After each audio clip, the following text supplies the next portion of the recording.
আমার কি হয়েছে আমি জয় বাংলা কনসার্টে ব্যান্ডই দেখছি, বরং ছায়ানটে আমি দেখছি যে চাপানো হইতেছে। এমনকি পহেলা বৈশাখের অনুষ্ঠানে ছায়ানটের একটা এন্টি থিসিস দাঁড় করতে চাইছিল কিন্তু আওয়ামী লীগ, বড় আরেকজন শিল্পী দিয়ে, আপনার মনে থাকবে ওনারা সঞ্জিতা খাতুন কি ছায়ানটকে আওয়ামী লীগের সংগঠন মনে করেন? কিন্তু আমি কিন্তু দেখছি যে বিগত সরকারের সময় ছায়ানটও আসলে মানে সাংঘাতিকভাবে, আপনি তো জানেন ছায়ানটের পাশাপাশি পাল্টাপাল্টি আরেকটা সংস্থা করার চেষ্টা করছিল আওয়ামী লীগ। তাকে পুলিশ বাহিনী আসলে সরকারি বাহিনী, মানে হাসিনা সরকারের বাহিনী ছিল, এখন ডক্টর ইউনূস সরকারের বা ফারুকি সরকারের বাহিনী হবে, তাতে অসুবিধাটা কোথায়? এটা তো আর আওয়ামী লীগ করে নাই, কিন্তু তারা হয় নাই। কিন্তু আমরা ৩২ নম্বরের বাড়িটা ভাঙতে দেখছি, কিন্তু আসলে পরিস্থিতি অনেক নিয়ন্ত্রণে এসে যাওয়ার পরে আপনি যেটা বলছেন সেইটা কনটেক্সট ছিল। ওইখান থেকে হুমকি দামকি হাসিনা কি কি বলে টলে না বলে টা বলে আমি জানি না, এটা এআই দেয়া বলে না নিজেই বলে তাও আমি জানি না। এইটার পরে এটা হয়েছে, তাও এটা নিয়ে আপনি একটা মন্তব্য করতে পারেন, কিন্তু সঞ্জিতা খাতুনের মৃত্যুতে ফারুকি ভাই একটা লাইন লিখবেন না কেন? আচ্ছা, এটা একটা আমি জানি না, এটা এটা না, এটার অনেকগুলো রকমের উত্তর হতে পারে, রাইট? আচ্ছা, হ্যাঁ।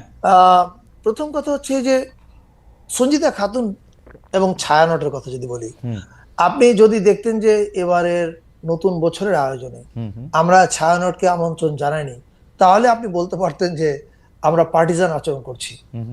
আপনার অবগতির জন্য জানাই, এ প্রথমবার বাংলাদেশের সংস্কৃতি মন্ত্রণালয় নতুন বছর প্রস্তুতি সভায় যাদেরকে ছায়ানট এবং এই একটা বিশেষ গ্রুপ চিরকাল অপসংস্কৃতি বলেছে, সেই বাংলাদেশ বাম্বা মানে মিউজিক্যাল ব্যান্ড অ্যাসোসিয়েশন, তারা উপস্থিত ছিল, ছায়ানট উপস্থিত ছিল, সাইমুম শিল্পগোষ্ঠী উপস্থিত ছিল, সুরের ধারা ছিল, আমি শেষ করি, সুরের ধারা ছিল, বাংলাদেশ জাতীয়তাবাদী দলের সাংস্কৃতিক সম্পাদক ছিল, আরেকটা সভাতে বাংলাদেশ জামাত ইসলামের সাংস্কৃতিক সম্পাদক ছিল, এনসিপির যুগ্ম সচিব ছিল।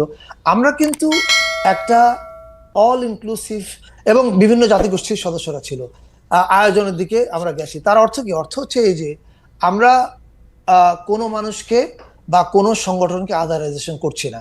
এখন আপনার একটা পার্টিকুলার কোয়েশ্চেন কি, যে সংস্কৃতি মন্ত্রণালয় সঞ্জিতা খাতুনের মৃত্যুর পরে কেন বিবৃতি দিল না?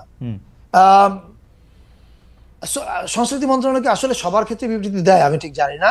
এখন আপনার কাছে মনে হতে পারে আমি বিবৃতি কেন দেইনি, এটাকে কেন আমি অতটা গুরুত্বপূর্ণ ভাবিনি। না না না, এটা আপনার চয়েস, এটা আপনার চয়েস, আপনি এটা বলতেই পারেন। কিন্তু আপনি মানে আপনার জবাব আমি পেয়েছি, আপনি শুধু এটা বলেন তো, আপনি কি ছায়ানটকে আওয়ামী লীগের সংগঠন মনে করেন? কিন্তু আমি কিন্তু দেখছি যে বিগত সরকারের সময় ছায়ানটও আসলে মানে সাংঘাতিকভাবে, আপনি তো জানেন ছায়ানটের পাশাপাশি পাল্টাপাল্টি আরেকটা সংস্থা করার চেষ্টা করছিল আওয়ামী লীগ। তাকে ছায়ানট আওয়ামী লীগের কিনা আমি সেটা বলছি না। আপনি বলছেন যে পার্টিজান হলে ছায়ানটকে ডাকতেন না, সেই জন্য বলতেছি। হ্যাঁ, আমি তো তাদের প্রতি তো আমাদের কোনো ইয়ে নেই, ক্ষোভ নেই, কিন্তু পাশাপাশি এটাও আমাদের ভুলে গেলে চলবে না কনটেক্সটটা। জি, বাংলাদেশের সংস্কৃতিতে বিভাজন তৈরির ক্ষেত্রে আমাদের বড় ভাইয়েরা যারা বা বোনেরা যারা এই শুদ্ধ সংস্কৃতি অশুদ্ধ সংস্কৃতি, ছায়ানট শুদ্ধ সংস্কৃতি, বাকি সব অশুদ্ধ সংস্কৃতি। ছায়ানটের অন্যতম প্রতিষ্ঠাতা আমার বড় ভাই ওয়াহিদুল হক, উনি কলাম লিখেছেন ব্যান্ড সঙ্গীতকে অপসংস্কৃতি বলে। এই বিভাজনগুলো কিন্তু সংস্কৃতি ওনারা চালু করেছিলেন।